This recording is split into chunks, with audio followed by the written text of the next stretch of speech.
Assalamualaikum warahmatullahi wabarakatuh.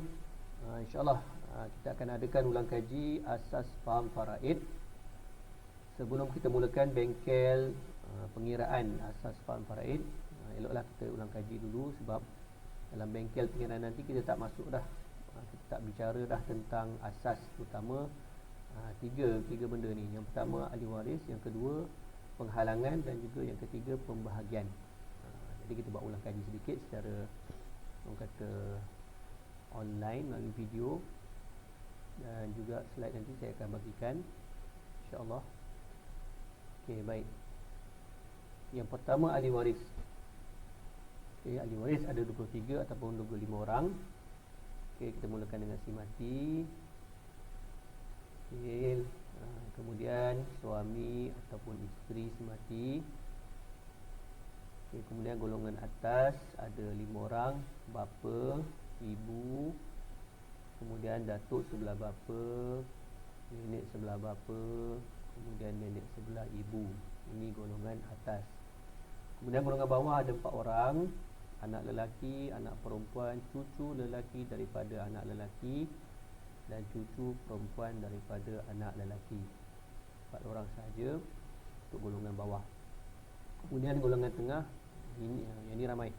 Ada 8 orang. Yang pertama saudara lelaki seibu sebapa, kemudian saudara perempuan seibu sebapa, kemudian saudara lelaki sebapa, kemudian saudara perempuan sebapa, kemudian anak saudara lelaki daripada saudara lelaki seibu sebapa, kemudian anak saudara lelaki daripada saudara lelaki sebapa, dan kemudian sebelah sana, sebelah ibu, saudara lelaki seibu dan saudara perempuan seibu. Jadi jumlah mereka golongan tengah ni adalah 8 orang. Okey, kemudian golongan yang terakhir, golongan sisi, iaitu ada 4 orang saja, bapa saudara seibu sebapa sebelah bapa, kemudian bapa saudara sebapa. Yang tadi seibu sebapa, ini sebapa sebelah bapa, kemudian sepupu lelaki daripada bapa saudara seibu sebapa sebelah bapa, kemudian sepupu lelaki daripada bapa saudara sebapa sebelah bapa. Okey, itu golongan sisi. Kemudian yang terakhir pembebas hamba. Ini tak adalah dalam buat masa ni, tak adalah untuk pembebas hamba ni.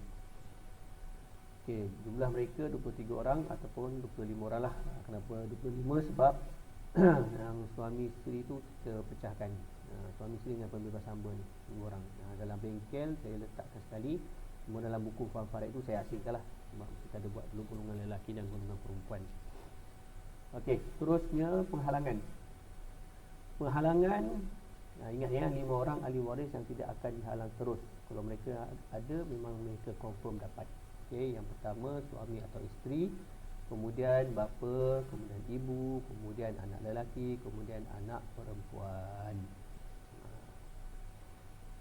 Jadi mereka ni tidak akan dihalang oleh mana-mana waris ataupun sesiapa sahaja. Baik, kita mulakan dengan bapa. Dalam penghalangan kita tengok waris menghalang siapa. Bapa dia akan menghalang yang pertama orang di atas dia, nenek sebelah bapa dan datuk sebelah bapa dan ke atas. Kemudian bapa akan menghalang semua golongan tengah dan semua golongan sisi. Bapa halang semua tu. Ya, bapa menghalang orang atas dia, menghalang golongan tengah dan golongan sisi. Okey, baik. Seterusnya ibu. Ibu menghalang orang atas dia, nenek sebelah ibu dan ke atas, dan juga ibu akan menghalang nenek sebelah bapa. Jadi untuk ibu ni kena ingat, ibu dia boleh menghalang nenek sebelah bapa. Adapun bapa tidak boleh menghalang nenek sebelah ibu. Okey, kemudian datuk sebelah bapa akan menghalang orang di atas dia, mau yang lelaki dan mau yang perempuan. Kemudian datuk akan menghalang untuk golongan tengah cuma 4 orang je, bukan semua. Dia akan menghalang saudara lelaki seibu, saudara perempuan seibu. Ini. Kemudian anak saudara lelaki daripada saudara lelaki sebapa dan juga daripada saudara lelaki sebapa. Yang 4 orang ni datuk tak halang. Saudara lelaki, saudara perempuan sebapa dan juga saudara lelaki perempuan sebapa. Okey, kemudian datuk akan menghalang semua golongan sisi. Ini kena ingat jadi datuk dengan bapa tak sama ni. Dalam penghalangan untuk golongan tengah Bapa dihalang semua golongan tengah, tapi datuk menghalang 4 orang saja. Okay, baik. Kemudian nenek sebelah bapa dan nenek sebelah ibu akan menghalang orang di atas dia lah. Akan menghalang orang di atas dia. Okay, seterusnya anak lelaki akan menghalang orang di bawah dia, cucu lelaki dan cucu perempuan daripada anak lelaki, dan juga semua golongan tengah dan semua golongan sisi. Itu anak lelaki. Okay, kemudian anak perempuan, anak perempuan dia ada dua keadaan. Yang pertama, dia akan menghalang golongan tengah ni cuma 2 orang saja, saudara lelaki dan saudara perempuan seibu. Anak perempuan yang halang. Okay, kemudian anak perempuan juga akan menghalang cucu perempuan daripada anak lelaki, tapi dengan syarat anak perempuan tu mestilah lebih daripada seorang dan tiada cucu lelaki daripada anak lelaki. Ingat, untuk anak perempuan ni menghalang cucu perempuan daripada anak lelaki, yang pertama dia mestilah lebih daripada seorang, 2 ke atas, dan juga tiada cucu lelaki daripada anak lelaki, barulah cucu perempuan ni akan terhalang. Ini kalau dia tak cukup syarat ni, maka cucu perempuan akan tak terhalang lah, akan dapat bahagian dia. Okay, baik. Terusnya cucu lelaki daripada anak lelaki, ini sama dengan anak lelaki, iaitu dia menghalang orang di bawah dia, cicit lelaki, cicit perempuan, semua golongan tengah dan semua golongan sisi. Okay. Kemudian cucu perempuan daripada anak lelaki seperti mana anak perempuan. Okay, dia menghalang saudara lelaki dan saudara perempuan seibu, dan juga dia menghalang orang di bawah dia, iaitu cicit perempuan. Cicit perempuan. Dengan syarat cucu perempuan tu mestilah 2 orang ke atas, seorang lebih daripada seorang, dan tidak ada cicit lelaki ataupun tidak ada piut lelaki. Okay, baik. Terusnya, kita pergi pada golongan tengah. Golongan tengah, ingat, golongan tengah, saudara lelaki dan saudara perempuan seibu ni dia tidak menghalang siapa-siapa. Tidak menghalang juga, mereka juga tidak dihalang oleh daripada sini, daripada golongan tengah sendirilah. Maknanya saudara lelaki sebapa ni tidak boleh menghalang saudara lelaki seibu dan saudara perempuan seibu. Begitu juga sebaliknya, saudara lelaki seibu tak boleh menghalang saudara lelaki sebapa dan seterusnya. Mereka ni letak tepi-tepi.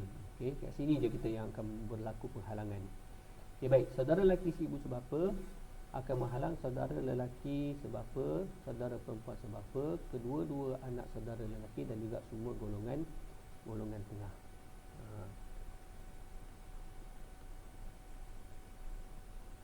Baik. Seterusnya, saudara perempuan seibu sebapa, dia akan menghalang saudara perempuan. Saudara perempuan seibu sebapa ni dia ada 2 keadaan. Yang pertama, apabila dia bersama dengan anak perempuan ataupun cucu perempuan daripada anak lelaki, dia seolah-olah duduk menempati tempat saudara lelaki sebapa, macam duduk kat atas ni, maka dia menghalang seperti saudara lelaki ni sebapa ni menghalang sama, iaitu dia akan menghalang saudara lelaki sebapa, saudara perempuan sebapa, kedua-dua anak saudara lelaki dan kesemua golongan sisi dalam kes ni. Baik. Kemudian saudara perempuan sebapa, ini yang kedua. Apabila bilangan mereka lebih daripada seorang dan tiada saudara lelaki sebapa, maka dia akan menghalang saudara perempuan sebapa. Dia macam anak perempuan menghalang cucu perempuan tadi. Disyaratkan lebih daripada seorang dan tiada saudara lelaki sebapa. Baik. Kemudian saudara lelaki sebapa, dia akan menghalang kedua-dua anak saudara lelaki dan juga semua golongan sisi.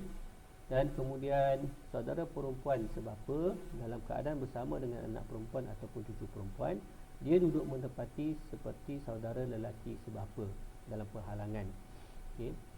Maksudnya dia akan menghalang seperti mana saudara lelaki sebapa menghalang, iaitu kedua-dua anak saudara lelaki dan juga kesemua golongan sisi. Baik. Habis. Untuk saudara perempuan. Kemudian anak saudara lelaki daripada saudara lelaki seibu sebapa akan menghalang anak saudara lelaki daripada saudara lelaki sebapa. Yang ni yang lebih kuat. Sebab ini seibu sebapa, yang ni sebapa. Maka yang lebih kuat adalah yang ni lah, seibu sebapa kan. Dan juga dia akan menghalang semua golongan sisi. Bapa saudara dan suku lelaki ni. Baik. Terusnya, anak saudara lelaki dan saudara lelaki sebapa akan menghalang semua golongan sisi. Semua golongan sisi, bapa saudara dan sepupu lelaki. Baik. Terus ni habis, untuk golongan tengah habis. Jadi kat sini kita tengok saudara lelaki dan saudara perempuan si ibu ni tidak ada, dia tak sebut pun dia menghalang ataupun dihalang, tak ada. Sebab tu mereka duduk sebelah sini. Okey, kemudian golongan sisi, bapa saudara, ibu bapa sebelah bapa akan menghalang bapa saudara bapa sebelah bapa dan juga kedua sepupu lelaki. Kemudian bapa saudara sebapa sebelah bapa akan menghalang kedua-dua sepupu lelaki. Kemudian sepupu lelaki daripada bapa saudara sepupu bapa sebelah bapa akan menghalang sepupu lelaki daripada bapa saudara sebapa sebelah bapa. Tu. Okey, habis tajuk penghalangan. Seterusnya tajuk yang terakhir, pembahagian. Okey. Pembahagian ingat ada dua. Satu ashabul furud ataupun secara fardu, yang kedua asabah. Okey, kita tengok al-furud dulu ataupun fardu dahulu. Okey, suami atau isteri. Okey, suami atau isteri syarat dia sama. Okey, suami akan dapat 1/4 kalau isteri meninggal, isteri akan dapat 1/8 kalau suami meninggal. Ketika mana? Ketika si mati ada golongan bawah. Okey, tak kiralah anak lelaki ke, anak perempuan ke, cucu ke, cicit ke, asalkan dia ada ni golongan bawah, tak kira walaupun seorang, maka bahagian mereka suami 1/4, isteri 1/8. Okey, baik. Kalau ada golongan, kalau tiada golongan bawah, bila tiada golongan bawah, suami akan dapat 1/2 atau isteri akan dapat 1/4 ketika si mati tidak mempunyai golongan bawah, tidak mempunyai golongan bawah.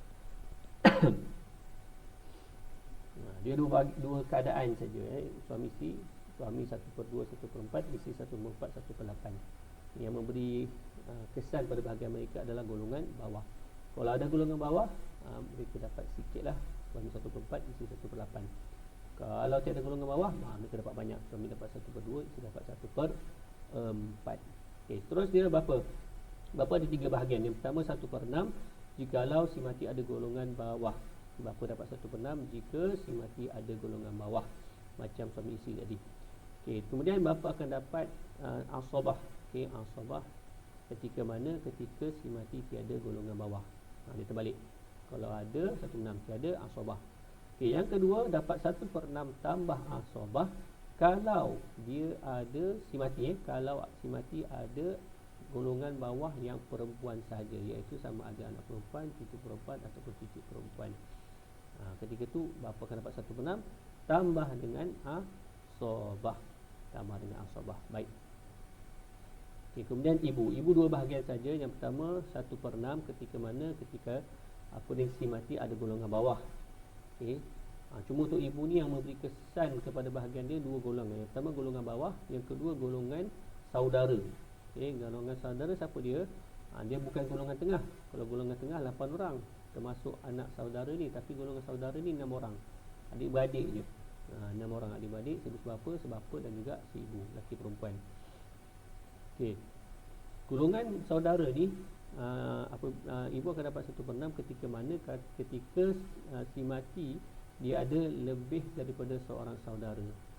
Maknanya sama ada saudara lelaki ibu sebapa ni ada 2 orang ke atas, ataupun saudara lelaki ibu sebapa ni ada seorang, kemudian ada saudara perempuan ibu bapa ada seorang, jumlahkan mereka 2, ataupun berlainan, satu ibu sebapa, satu lagi si ibu, campur dia 2. Dia tak kira, dia rojak pun asalkan bilangan mereka lebih daripada seorang, maka ibu akan dapat 1/6.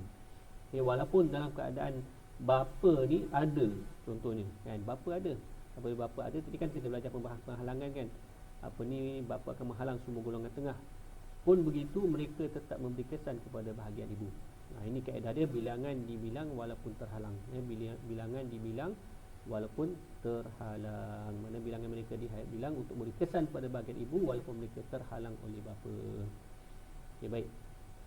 Kemudian bahagian kedua bagi ibu 1/3 ketika berlawanan dengan keadaan 1/6, iaitu si mati tiada golongan bawah dan juga si mati berlawanan ni pada 1/6 tu ada seorang sahaja saudara ataupun tiada saudara. Dia berlawanan. Tadi kan dikata lebih daripada seorang kan, untuk dapat 1/6, tapi 1/3 ketika si mati ada seorang ni saudara ataupun tiada saudara langsung, maknanya ada beradik tak adalah. Ketika itu ibu dapat 1/3. Okey, untuk bahagian ibu ni kena jaga-jaga sebab dua golongan memberi kesan. Dia berbanding suami, isteri, bapa dan lain-lain tu satu golongan je. Ibu ni ada dua golongan. Okey, datuk sebelah bapa, okey, yang ni sama saja dengan bapa, copy paste. Iaitu ada 3 bahagian ketika mana 1/6 ketika si mati ada golongan bawah, kemudian asabah ketika si mati tiada golongan bawah, dan juga 1/6 tambah asabah jikalau si mati ada golongan bawah yang perempuan sahaja. Sama. Okey, sama seperti bapa. Ini kita boleh copy paste. Cuma yang penghalangan tu tak boleh copy paste. Okey, baik.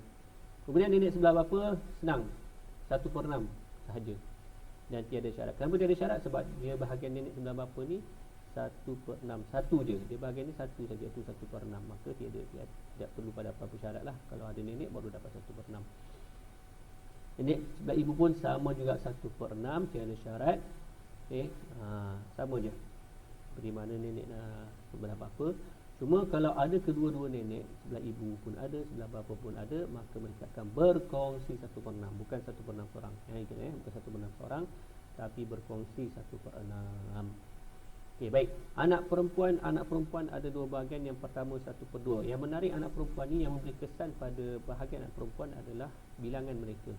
Kalau ada seorang, mereka dia akan dapat 1/2. Okey, kalau seorang. Kalau lebih pada seorang, mereka akan berkongsi 2/3. Berkongsi 2/3, bukan 2/3 seorang, berkongsi 2/3. Okey, baik.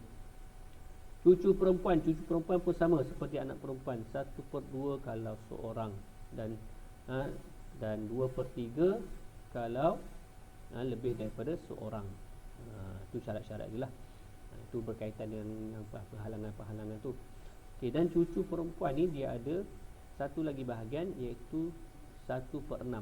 Ketika ada seorang anak perempuan.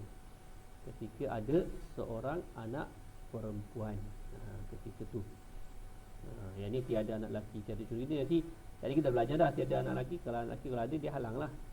Dan sebagainya. Kita tambah dia punya maklumat sikit. Tapi yang lebih penting ni, kalau ketika anak perempuan ada seorang, cucu akan dapat 1/6. Baik. Saudara perempuan si musuh bapa, dekat sini dia macam anak perempuan, iaitu 1/2 kalau seorang, dan juga 2/3 kalau lebih daripada seorang, bahagi sama rata. Dan seterusnya saudara perempuan sebapa macam cucu, sama 1/2 kalau seorang, kemudian 2/3 kalau lebih daripada seorang, dan 1/6 ketika saudara perempuan si musuh bapa ada seorang. 1/6 ni tak kira. Kalau seorang pun 1/6, lebih pun 1/6, berkongsi sama rata. Macam cucu perempuan pun begitu juga. Kalau lebih pada seorang, berkongsi 1/6. Bukan 1/6 seorang, ingat. Saudara lelaki seibu. Saudara lelaki seibu, dia ada dua bahagian, 1/6. Dia macam sama, dia dengan saudara perempuan seibu sama, 1/6 ketika mana kalau ada seorang saja. Saudara lelaki seibu. Dan saudara perempuan pun seibu pun sama. Kalau ada seorang, 1/6. Sama.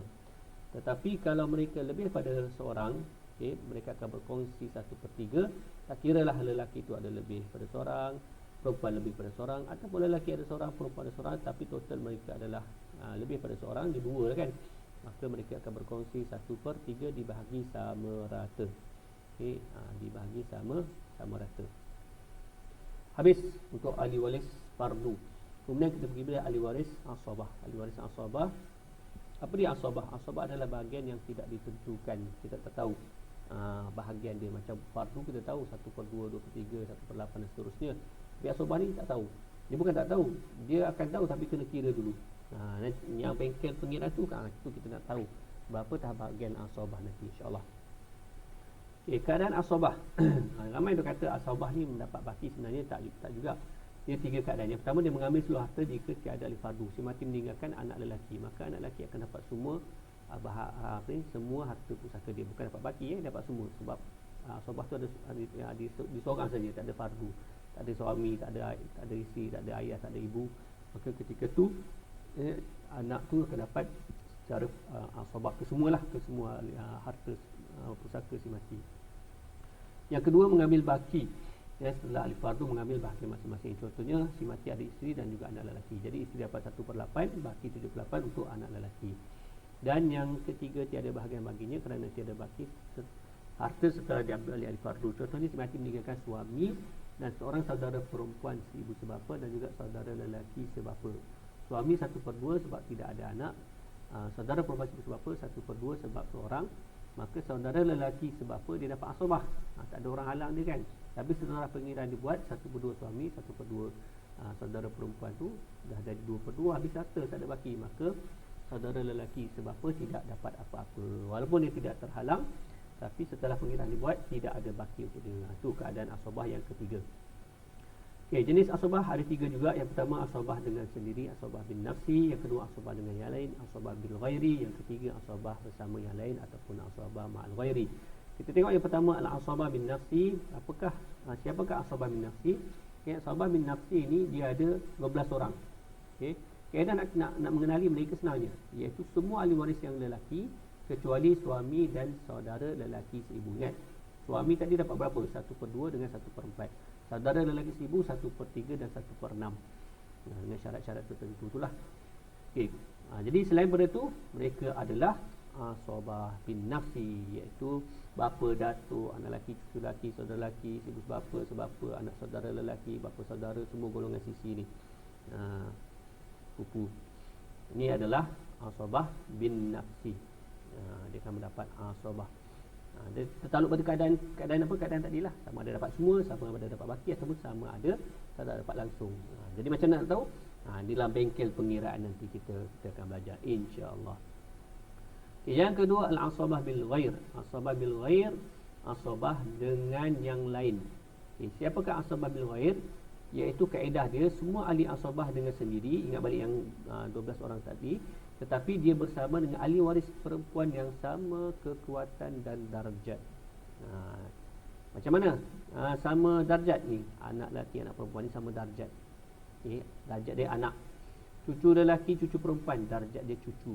Dia tak boleh anak dengan cucu, tak boleh. Cucu dengan anak tak boleh. Ni. Okay, kemudian kekuatan saudara lelaki dan saudara perempuan seibu sebapa. Ni kuat. Mana kuat? Dia seibu sebapa. Saudara lelaki sebapa dengan saudara perempuan sebapa. Dia tak boleh seibu sebapa dengan sebapa, tak boleh. Dia kena sama, dia tak boleh tak sama. Jadi jumlah mereka ada 8 orang.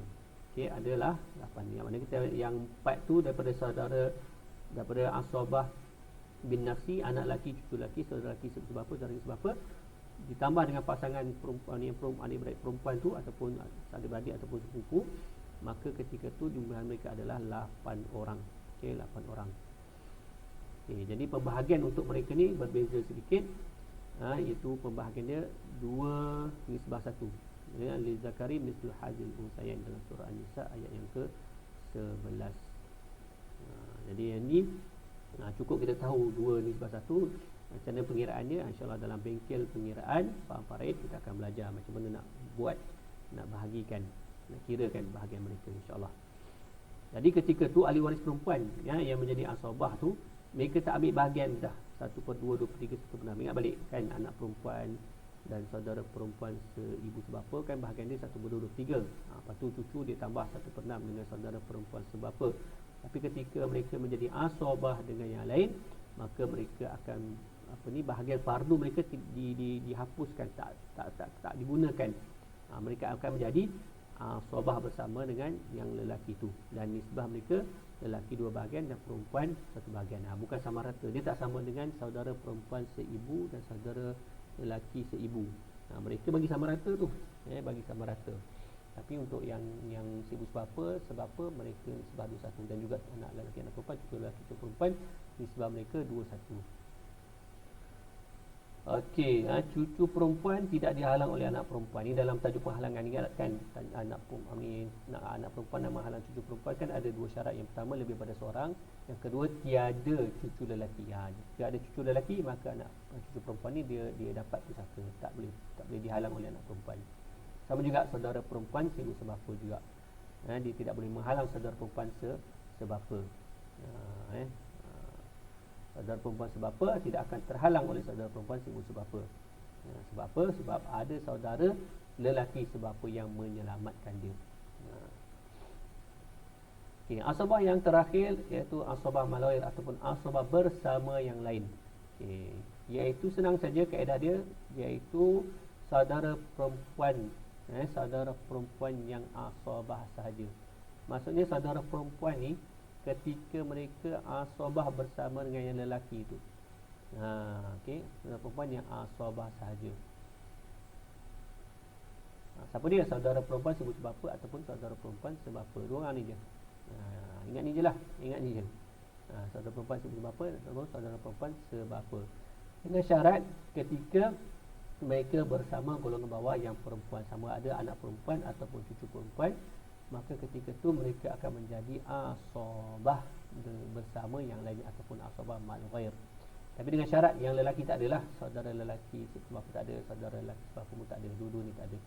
Kalau ada diutamakan saudara ni asabah bil ghair dulu. Okey, asabah bil ghair dulu. Dua-dua ni tak ada dua-dua ni tak ada. Okey, ketika tu saudara perempuan sahaja yang akan menjadi asabah.